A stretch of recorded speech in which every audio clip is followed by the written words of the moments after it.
Kakayanin ko kaya to? Sana tulad ng iba, malakas din ako.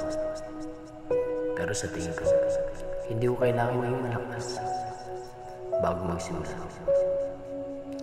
Kailangan ko lang magsimula para lumakas. Ibibigay ko 100%. Dahil kahit may 1,000 din ako para sumuko, may 100 naman ako para sumuko.